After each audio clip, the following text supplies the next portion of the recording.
SER Podcast.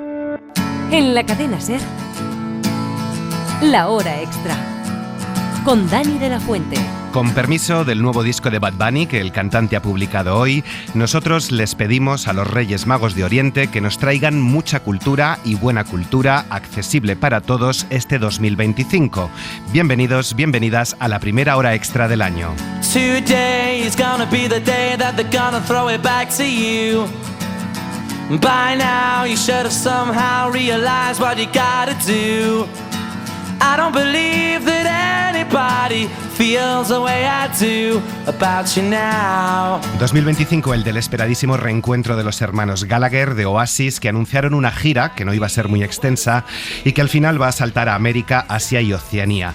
Si 2024 fue el año de las mujeres en la música, con Taylor Swift, Beyoncé, Billie Eilish, Sabrina Carpenter, Dua Lipa, Karol G o Chappell Roan, también el del regreso a los escenarios de Celine Dion o una menos afortunada Katy Perry, este año no pinta diferente. Muchos de los grandes lanzamientos confirmados tienen nombre de mujer, como Lady Gaga de nuevo, Miley Cyrus, inspirada por The Wall de Pink Floyd, Lana del Rey, Amaya Montero, Aitana o Lola Índigo. Y otros todavía no confirmados, como Madonna, que trabaja en nueva música, o Mariah Carey, que ha cerrado ya la caja navideña anunciando nuevo disco pronto, veremos, y Rosalía, que está volcada en su cuarto álbum, dice Pepa Blanes, jefa de Cultura de la SER. Feliz año. ¿Qué tal? Feliz año. Yo con mis divas, así que te necesitamos para equilibrar un poco las novedades. Pues sí, porque también esperamos estas próximas semanas los nuevos trabajos de Frank Ferdinand, Manic Street Pictures o The Weeknd, uno de nuestros favoritos. Y en lo que se refiere aquí a España, pues muy esperados los nuevos discos de Amaya Romero, de Amaya Montero, de Zahara y por supuesto de Amaral con Dolce Vita, que va a ser su primer álbum en 5 años. Y si los demonios del fuego vienen a por mí. No hay fecha exacta, pero esperamos también los nuevos LP de Manuel Carrasco, el nuevo material de Pablo Alborán o de Leiva, y después del verano pues escucharemos también los nuevos trabajos de Bunbury, de Camela o de Loquillo. Ya me cansé.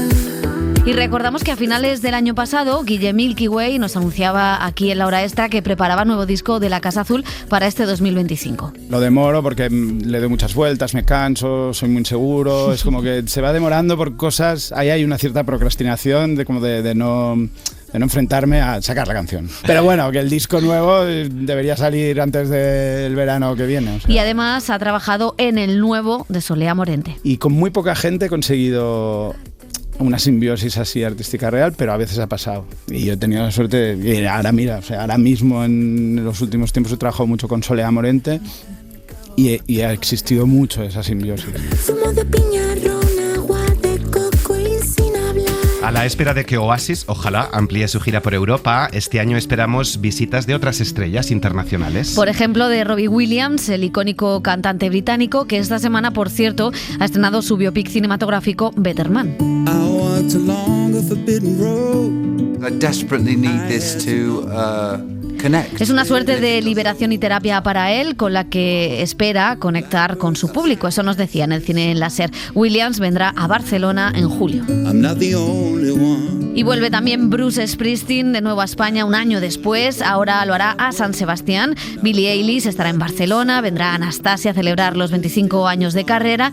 Y Ryan Adams a celebrar los 30. Cuando no sepa la orquesta la canción que te escribí, cuando las casas de apuestas no den €1 por mí. De españoles destacamos 3 a la espera de saber si Rafael podrá retomar su gira a Victoria, que tiene varias citas cerradas para mediados de año en nuestro país. Por supuesto, saludamos también al gran Joaquín Sabina, que nos dice hola y adiós. Yo no pienso volver a los escenarios mientras la gente esté con mascarilla o no pueda levantarse o no pueda fumar o tomar una copa.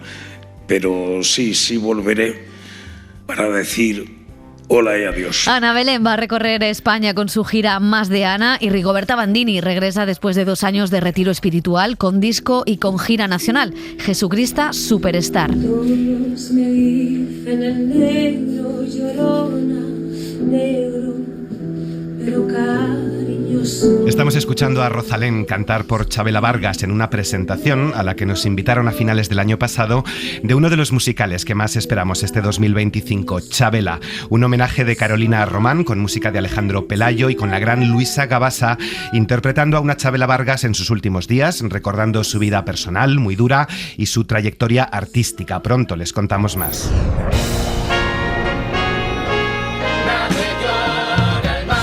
En teatro musical destacamos también el de Oliver Twist, que llegará por primera vez a España en noviembre. También, por supuesto, Wicked, el musical que arrasa en Broadway y que por fin tendrá versión española. Y el musical de Audrey Hepburn, que evoca la figura y la leyenda de la actriz, cuyo estreno mundial será en Madrid en otoño de este año.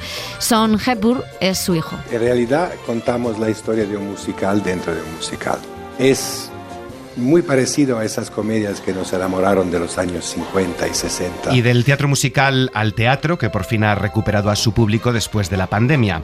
1 de cada 4 personas en España va al teatro, nos alegramos y ojalá sean muchas más. ¿Con qué les vamos a seducir, Pepa?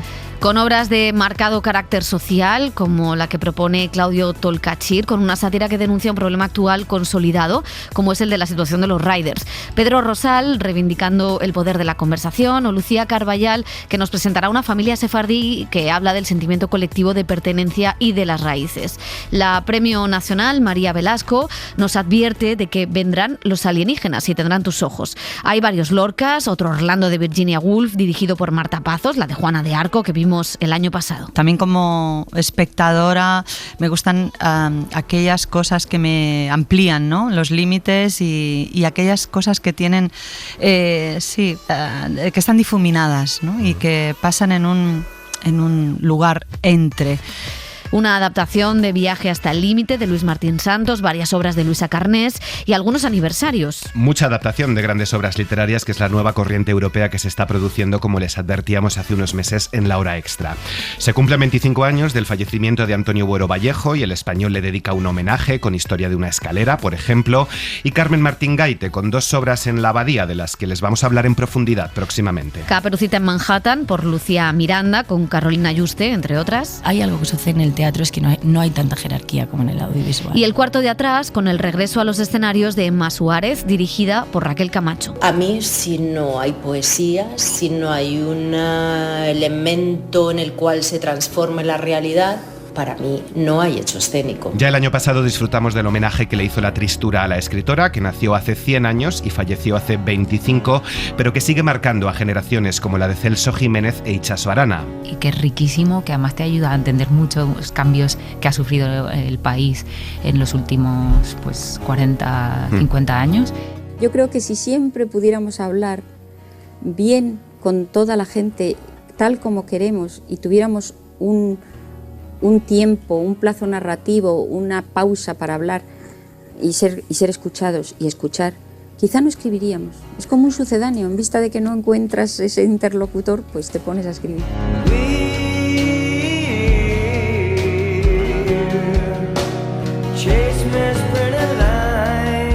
Todos conocemos a la Martín Gaite novelista, a la autora del gran éxito Caperucita en Manhattan, Entre visillos o El cuarto de atrás.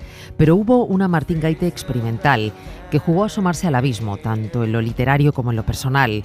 Una faceta desconocida para el gran público que reflejan obras como Visión de Nueva York, textos que acompañó de collage para hablar de uno de sus primeros viajes a la Gran Manzana a principios de los años 80 o En páginas escogidas, un resumen de sus hitos literarios y de sus textos menos convencionales, dirigidos a sus habituales y a nuevas generaciones de lectores.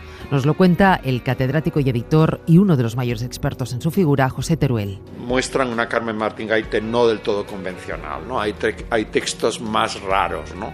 Sí, está Entre visillos, está El cuarto de atrás, pero hay un cuento también un poco pirado, como Son flores malvas, hay un fragmento de Cuadernos de todo, escrito tras la muerte de sus padres, y sobre todo hay mucha voz ensayística. Son 2 de las reediciones que lanza Siruela para celebrar el centenario del nacimiento de Martín Gaite, celebraciones que comenzaron el pasado mes de octubre en la Feria del Libro de Nueva York y que se van a alargar durante todo el año 2025. Es una oportunidad para redescubrir otras facetas de la autora, una figura fundamental de la generación de posguerra y también una de las principales renovadoras de la lengua española en el siglo XX. Ella fue una gran novelista, pero hubo también magníficos novelistas en esta generación, Pero en cambio, como ensayista consiguió una particular voz muy femenina, muy narrativa, una capacidad de convertir los temas más abstractos en cuentos coloreados, ¿no? Porque su pensamiento es muy narrativo. Me recuerda en esta línea a Virginia Woolf, ¿no? Y creo que es muy original la propuesta ensayística de Martín Gaite. Siempre en búsqueda de una voz propia, el dolor y la soledad son dos de los temas que atraviesan la obra de Carmen Martín Gaite, que supo transformar en literatura como refugio emocional y que le permitieron conectar con lectores de distintas generaciones, sobre todo más jóvenes, después de sufrir la muerte de su hija Marta, la gran pérdida de su vida. Murió su hijo con 8 meses, murieron sus padres, ella tuvo una fuerte filiación con sus padres, y tras la muerte de su hija Marta, que realmente fue el hecho más doloroso de su biografía, con 28 años, su hija, que fue su gran interlocutora, escribe Caperucita en Manhattan. Francamente una obra grandiosa, ¿no? Que después de la muerte de una hija escribiera un canto a la vida, al amor, al azar, a la libertad, sobre todo a la libertad. Escribió Martín Gaite que toda la búsqueda de aprecio, de identidad, de afirmación o de confrontación se reducen a una sola cosa, a la búsqueda de un interlocutor. Fue su forma de entender la literatura. Lejos de vanidades y de egos, para ella lo más importante fue la relación que mantuvo con sus lectores.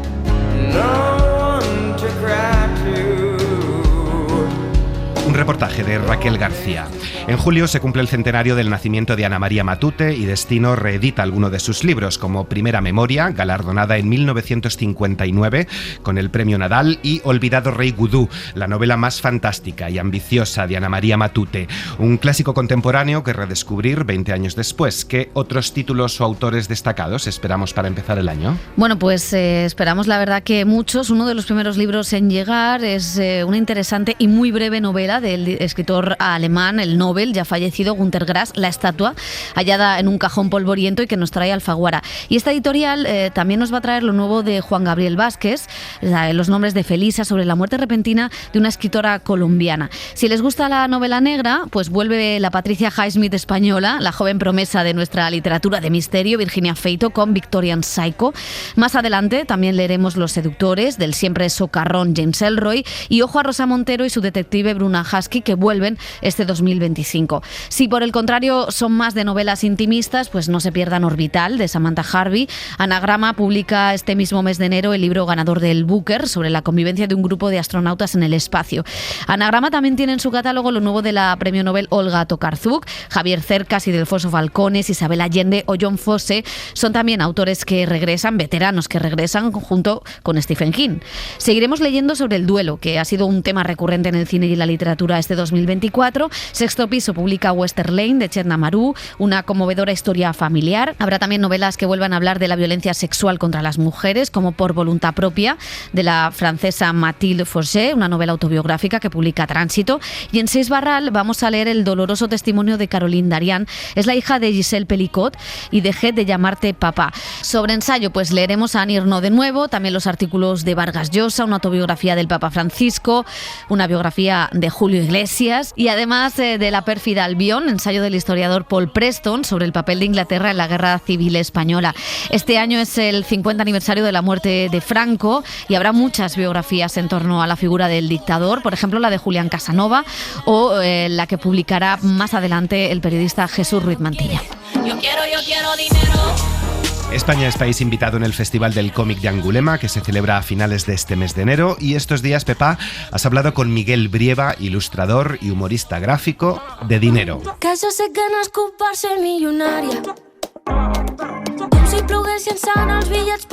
Miguel Brieva es uno de los grandes autores de cómic en nuestro país. Sus obras, llenas de humor, de crítica política y de una mirada al mundo muy personal, junto con una estética que recuerda a la publicidad de los años 50, son parte ya de la novela gráfica española.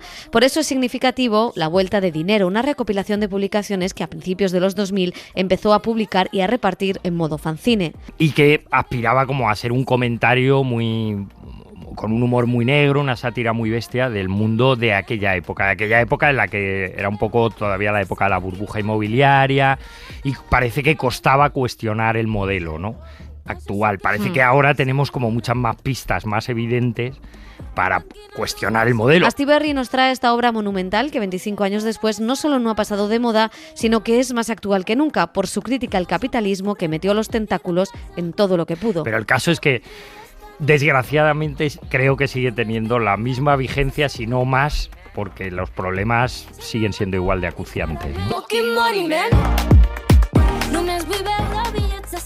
Las viñetas que recorren el volumen son un grito desesperado de familias dadas al consumismo atroz, de un planeta que agoniza porque nos lo hemos cargado o de unos medios de comunicación totalmente enajenados e inútiles. A mí me pasa mucho que es cuando nos quejamos con toda la razón del mundo de que se están cargando la sanidad, el problema de la vivienda, el problema del trabajo, el problema del medio ambiente. Al final da la sensación como de que perdemos mucha energía en esas quejas, pero tampoco acabamos de atar los cabos para decir, bueno, es que a lo mejor todas estas cosas están ligadas y vienen de una cosa de fondo, y que esa cosa de fondo cuesta de creerlo, pero yo con el tiempo he acabado pensando que es una cuestión casi religiosa, o sea, quiero decir, es mitológica. El dinero a día de hoy, o la lógica del capital, es la religión, y quizá por eso nos es tan difícil ponerlo en cuestión o siquiera ser consciente de ello. Hay también guiños al emérito, que en aquel momento seguía siendo el campechano, y ni una crítica se vertía sobre él. Hoy leemos ese chiste con él en Abu Dhabi. Pese a que sí, las cosas están ahora como más removidas, al final la figura del rey, aunque ahora sea su hijo, sigue siendo parecida, ¿no? Que es un poco ser una especie de tapón histórico. Influido por Chicho Ibáñez Ferlosio, por la filosofía política de Santiago Albarrico, quien firma el prólogo, y por el humor y la tradición de cómicos de nuestro país, como demuestra Andreu Buenafuente, que también introduce el libro, Miguel Brieva sigue sabiendo cómo contar la deshumanización que vive la sociedad, el individualismo y el peso que el dinero tiene sobre nosotros.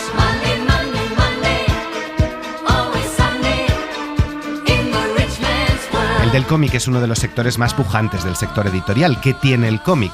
Se lo hemos preguntado a David Sancho, dibujante, animador e ilustrador, que acaba de publicar Barbecho, Premio Internacional de Novela Gráfica Salamandra Graphic. En mi opinión, yo creo que es la universalidad, ¿no? O sea, la cantidad de información que puedes meter, creo que es como un lenguaje que de manera gráfica, lo visual es muy, muy directo, ¿no? Y es muy fácil de entender. Y a la vez en texto también puedes meter como ideas complejas, y como todo eso te permite transmitir como muchas ideas y como muchas cosas condensadas en algo muy fácil de digerir y de entender. Y es al regreso del campo. En Barbecho nos llevas a un pueblo de Teruel a conocer a Emilio, el protagonista de esta historia, que recuerda para nosotros, para los lectores, cómo ha cambiado el pueblo y quienes lo habitan o quienes ya no lo habitan en casi un siglo. Antes de entrar en la historia nos encontramos con un cartel: provincia de Teruel, Pardo de Segura, pueblo de... y está borrado el nombre. Al final del libro, en los agradecimientos, Pan Crudo. Cuéntanos cómo es Pan Crudo, o cómo es este pueblo de Barbecho que en realidad representa tantos pueblos. Pues mi idea, ¿no?, con el libro era, hay muchas cosas de mi pueblo, de historias que he escuchado, de habitantes, de cosas que he visto toda la vida, pero era también como hacer una especie de pueblo general, ¿no?, como una especie de Macondo rural que sirviese para proyectar todo el mundo, pues, los distintos pueblos. Y también tampoco quería decir que era Pan Crudo, ¿no?, como para no... como que tiene una historia triste al final, entonces es como, bueno, este es otro pueblo, ¿no? Pero sí que hay muchas cosas de Pan Crudo. Y nada, Pan Crudo es el pueblo de donde viene toda mi familia, o sea, mi padre ya nació allí y mi madre nació en Zaragoza, pero su madre sí que es de Pan Crudo también. Y es pues donde están todos mis tíos, todos mis primos segundos, que bueno, que si os leéis el libro pues un poco habla de esto, ¿no? Que todos pues viven en Valencia, Barcelona, Madrid, Teruel, entonces están todos repartidos por ahí. Y nada, es un pueblito como de 50 habitantes ahora, que llegó a tener 400 en su día, y que pues veo que no, que va bajando la población y tal, pero también se mantienen, hacen sus cosas y como que hay mucha vida también. O sea que... De este Macondo español al que luego volveremos, a Emilio, su último habitante, un nonagenario que resiste a pesar del abandono, que resiste en su casa, resiste en su pueblo, un resistente. ¿En quién te has inspirado para dibujar, para crear a Emilio? ¿Cómo es este hombre? Pues... yo creo que hay muchas cosas de mi abuelo, y no lo hice aposta, pero me lo han dicho como mi familia y tal, y salí ahí. Y mi abuelo, por ejemplo, se pegó toda la vida en el pueblo, él trabajaba sus tierras, él tenía su vida allí, y de hecho ya cuando ya se hicieron mayores, ¿no?, mis dos abuelos, y mi abuelo ya era tenía una edad, le costó mucho ir a Teruel, ¿no? Y está todo el rato, bueno, vamos a Pancrudo, vamos, ¿cómo están los campos, Serafín? ¿Cómo están los no sé qué? Vamos a ver esto. Y sí que hay muchas cosas de él, pero también lo he adaptado también como a encajarse en las historias de los demás, ¿no? Emilia al final es un hombre soltero y buscaba que tuviese como una historia personal bastante lineal y sin muchos cambios, ¿no? Para poder hilar el resto de historias del pueblo a su alrededor, como para que no nos despistase sus cosas personales, vaya. Barbecho, según la Real Academia, es esa tierra labrantía que no se siembra durante 1 o más años. Tú hablas de pueblos en barbecho esperando las lluvias para volver a germinar. No llevamos demasiado tiempo esperando, no llevamos demasiado tiempo atravesando una sequía. Lo digo porque parece que durante el confinamiento y después con las restricciones de la pandemia empezamos a mirar al rural de otra manera, empezamos a valorar otros ritmos de vida, otras formas de vida más en contacto con la naturaleza. Aparecieron todas esas plataformas políticas que también recoges al final de la novela, que llegaron al Congreso, que cambiaron e influyeron en nuestra vida política, pero ¿dónde ha quedado todo aquello? No sé si ese es el germen de esta novela. Claro, un poco sí, ¿no? Como turolense todo eso me tocó de cerca y lo vimos, y Teruel Existe, por ejemplo, es una plataforma que va existiendo desde los 90, ¿no? Entonces, también toda mi infancia he visto como todas las reivindicaciones que ha habido para temas de tren, para temas de servicios, para todo esto. Entonces sí que es verdad que tuvieron su auge justo antes de la pandemia y luego pues no sé qué ha pasado también con todos esos temas, ¿no? También como que parece que la gente ya no piensa tanto en eso, la gente de fuera, los del pueblo y los de Teruel sí que claro, sí, es algo que lo estamos reivindicando como constantemente. Y sí, ¿no? Igual ya es hora, ¿no? De que nos hagan un poco de caso y de que haya un poco de inversión o de preocupación o de soluciones para esto, que tampoco sé cuáles son. ¿La novela está dividida en 3 estaciones? Está dividida como en 3 fases del cultivo de cereal, fases. Exacto. Siembra, cosecha y labranza. Los recuerdos de Emilio empiezan en los años 30, calculo, por un cartel publicitario que aparece al principio, Abonad con nitrato de Chile, que me ha encantado, que se popularizó mucho en la década de los años 30. Luego aparecen otros como La Casera, aparecen también esos ducados que fumaban nuestros abuelos o bisabuelos, esa jota que escuchábamos al principio. ¿Cómo te has documentado para dar con todos estos detalles, estos símbolos, estas costumbres, canciones? Pues sí que es verdad que, o sea, claro, he tirado un montón de internet, de sacar referencias y tal, pero también hay mucho, ¿no? En mi pueblo, y creo que en muchos pueblecitos de la zona, está como la asociación cultural o asociaciones pequeñas de vecinos, que ponen como mucho peso también, ¿no? Como en la memoria, en recuperar, y pues por ejemplo en mi pueblo todos los veranos hacen una exposición de fotos antiguas, ¿no? Entonces es como un bagaje de imágenes que sin querer de repetirlo, de verlo, de cosas así también estaba. Entonces, pues las fotos del barrio, veías la caja del Cinzano, cosas así por ahí, las fotos de, no sé, como todo esto. Entonces sí que he tirado un poco de memoria de cosas que había visto pues en general, y luego también pues mirando como qué tabacos había en los años 70, no sé qué, o en los años 60, en plan de qué marcas y qué no, pues un poco investigar también todo esto, ¿no? Como leer y releer y tampoco no jugármela y como intentar documentarme bastante bien. ¿Conserva algo de aquello, el Pancrudo o el pueblo que sea hoy? Sí, de hecho, o sea, pues eso, como los que tengan pueblo y eso que verán, ¿no? Pues que subes al granero del abuelo y tienes ahí lleno de trastos, de una barquilla de Fanta con el logo de los 50, una no sé qué, o sea, que cosas de esas hay por todas partes. O subes al ayuntamiento y está lleno de pues un cartel de no sé cuándo, de las fiestas de no sé qué, o sea, que está todo como... Todos estos, además, ¿no? Como esta generación de posguerra que es muy de guardar cosas, de mantener todo y no tirar nada, que a mi abuela había que negociar para tirar hasta las cuerdas de alpaca, era como toda una negociación, pues sí que queda mucho de cositas de estas, ¿no? Que vas de pequeño explorando y rascando y dices, ¿esto qué es? Y como que te plantea preguntas. ¿Cuántas preguntas sobre aperos le has hecho a tus padres o abuelos o vecinos? Muchísimas, o sea, muchísimas. Mi padre fue bombero, pero mientras tanto está llevando la explotación familiar también.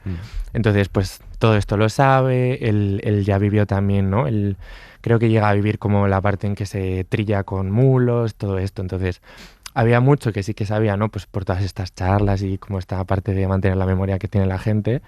Pero también he tenido que preguntar mucho como... ¿Cómo se siembra? Papá, envíame una foto de la sembradora, que no sé dibujarla. A ver, ¿pero esto se hace así o se hace así? Esto de... Y bueno, mi padre también, que basta que le preguntes algo y le encanta. Y tenía unos audios explicativos de... Podcast. Sí, ¿no? sí. De la siembra de la cebada o de trigo. Que... bueno. Avanzamos en la historia y llegamos al no pasarán, a la guerra civil, a la posguerra que mencionabas, y me da la sensación de que la paleta de colores se torna fría. Hay una gama ahí de grises, blancos, negros, azulados. No sé si esto responde al invierno meteorológico o también a la oscuridad de aquellos años.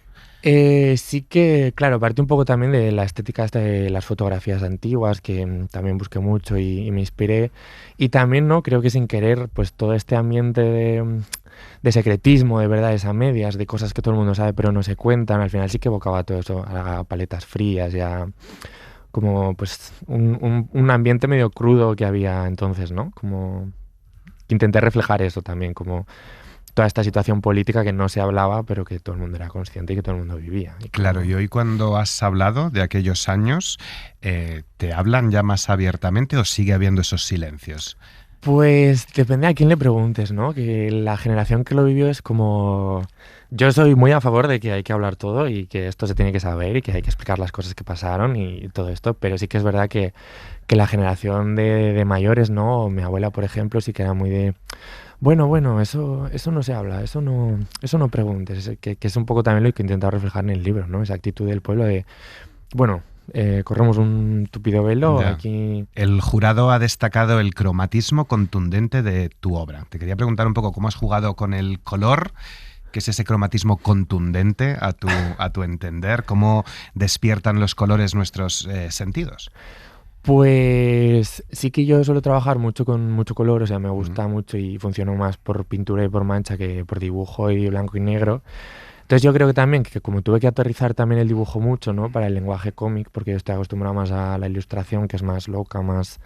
pues igual me prometía más cosas que esta historia en concreto, pues igual al aterrizar tanto el dibujo creo que también dije, bueno, pues aprovecho en color y hago aquí cosas que me apetezcan. Y también pues era para...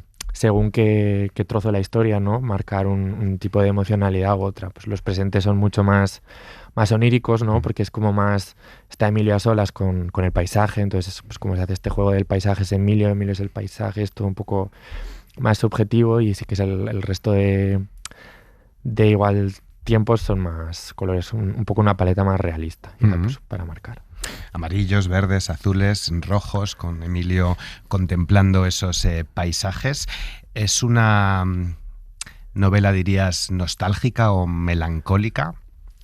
Bueno, creo que sí que tira un poco de melancólico, ¿no? Al final es como una temática medio triste, ¿no? No es un tema de, pues, qué alegría esto, pero y también habla, pues, la memoria y el duelo por esa memoria, entonces sí que tira un poco hacia allí, pero también intenté no pasarme, ¿no? Y no ser muy sentimentalista y bucólico y el pueblo qué bonito, no sé qué, ¿no? Pues era un poco más.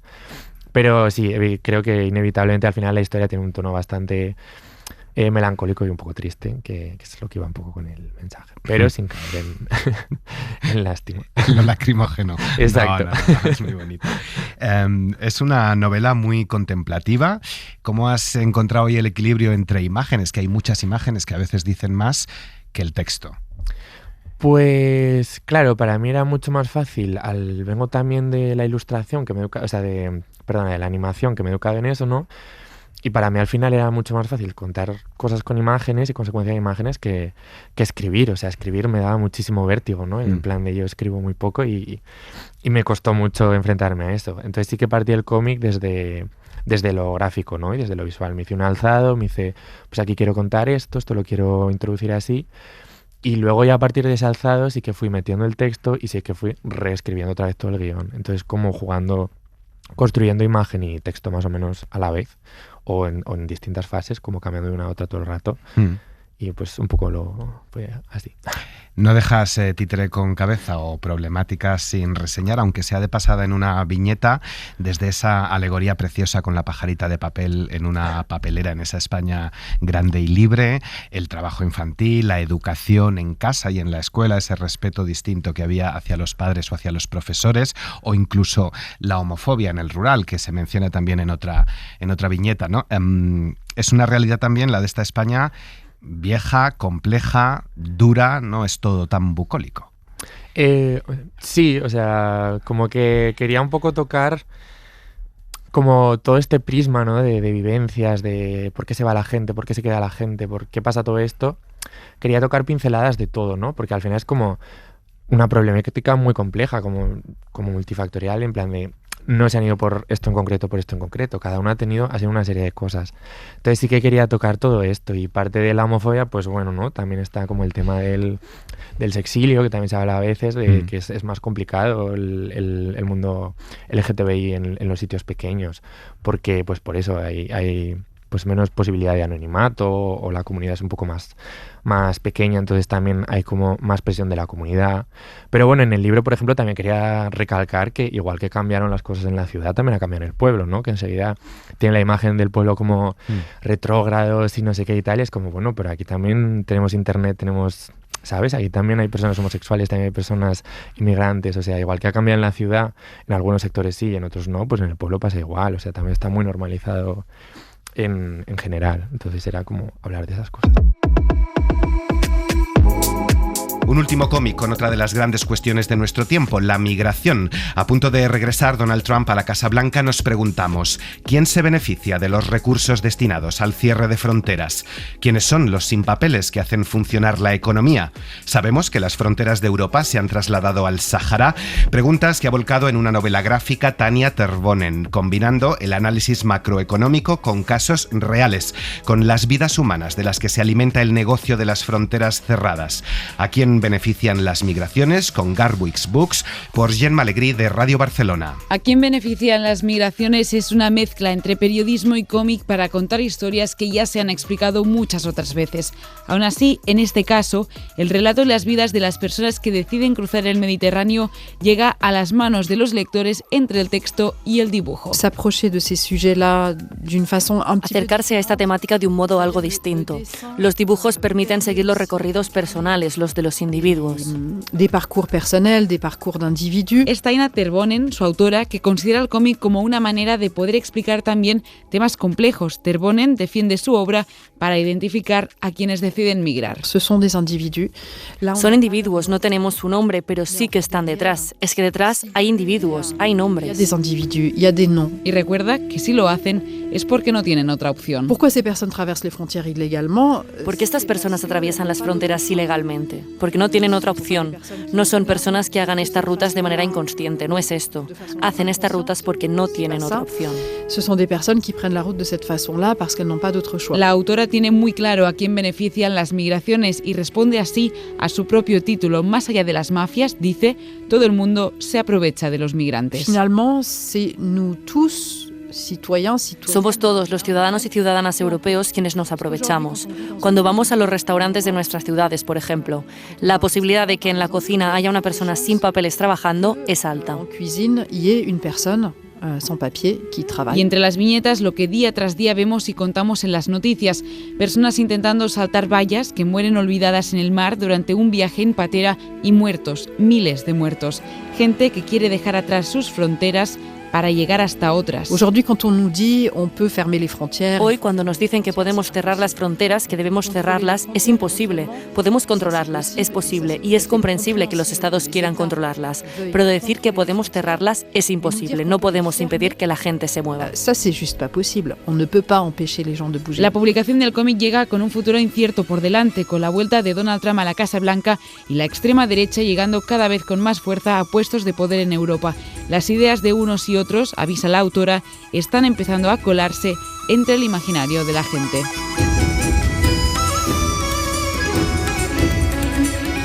Nos vamos con dos grandes músicos, Abraham Cupeiro, que nos ha presentado Mythos, un disco en el que recoge a través de la música esos mitos y leyendas contadas alrededor del calor de un fuego de generación en generación. Ha hablado con el compositor Javier Gregori. Abraham Cupeiro es sin duda el Indiana Jones de la música, porque recorre incansable el mundo para recuperar los valiosos instrumentos de música perdidos a lo largo de la historia de la humanidad.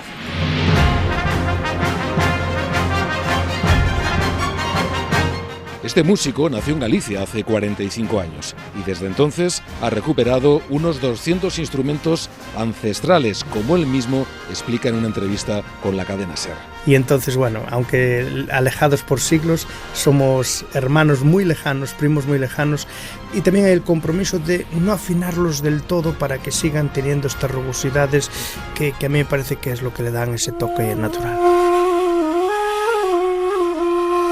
Se trata de conchas, plumas, ramas de árboles o pequeños tubos de metal que se rediseñaban en la antigüedad para ejecutar bellas melodías o también enérgicos cantos de guerra. Y en épocas tan míticas como el antiguo imperio egipcio, la Grecia de Aristóteles o la Roma de Nerón.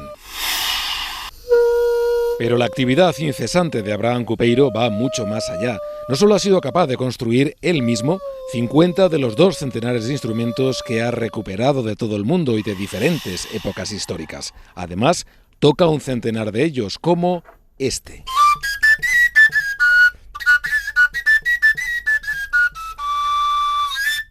Y por si fuera poco, Cupeiro ha mostrado y tocado estos valiosos instrumentos ancestrales en más de 300 conciertos y ha compartido escenario con prestigiosas orquestas y afamados solistas, pero también compone su propia música. Sí, pero al final, fíjate que yo soy un poco el amigo de lo barato, porque al final para componer de la forma que hacemos por una orquesta solo necesitas lápiz, goma, mucha goma y papel. Entonces al final el camino me ha llevado por ahí y después la composición la disfruto mucho y escribir para tantos instrumentos de la orquesta es algo que me parece fascinante y sobre todo muy divertido.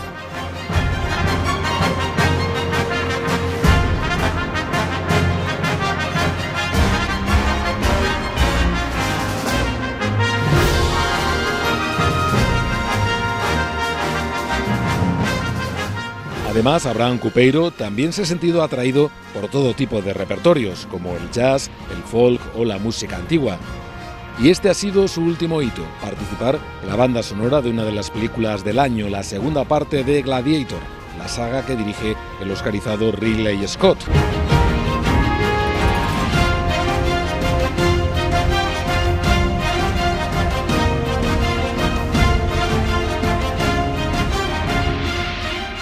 Pero seguro que Abraham Cupeiro ya tiene muchos más retos por delante.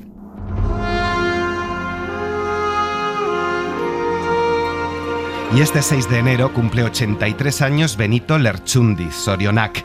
El músico ha presentado nuevo disco en el que repasa 60 años de carrera y con el que se despide. Radio Bilbao, Asier Quintana. Con este disco titulado Guernica Concertuan, Benito Lertxundi pone fin a 60 años de carrera musical. El Bardo de Orio presenta 16 canciones en las que se incluye una inédita que cantó en el Jai Alai de Guernica el pasado año, uno de los lugares favoritos del cantante. El propio Benito Lertxundi explicaba la decisión de poner fin a una trayectoria tan larga con la presentación de este disco. Ez nuen azaltzen, baina nik konturatu egiten itzen, sentitzen nuen nere burua eszenatokitik urruntzen ari zela. No podía explicarlo, pero me daba cuenta, sentía que mi cabeza se alejaba de los escenarios. Así seguimos haciendo conciertos, pero mi alma no estaba a gusto. Acabamos la gira y al principio del año reuní a todos mis compañeros de vida musical, músicos, técnicos, y decidí poner fin a esta carrera musical de 60 años. Reconoció que estaba muy agradecido a todas las personas que le han acompañado en su carrera.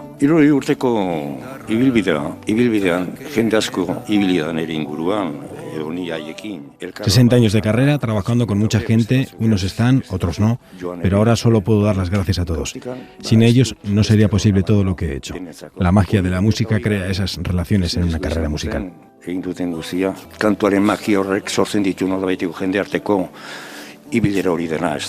El Bardo de Orio se baja definitivamente de los escenarios, pero como él mismo dijo, quedará un recuerdo de él en sus canciones.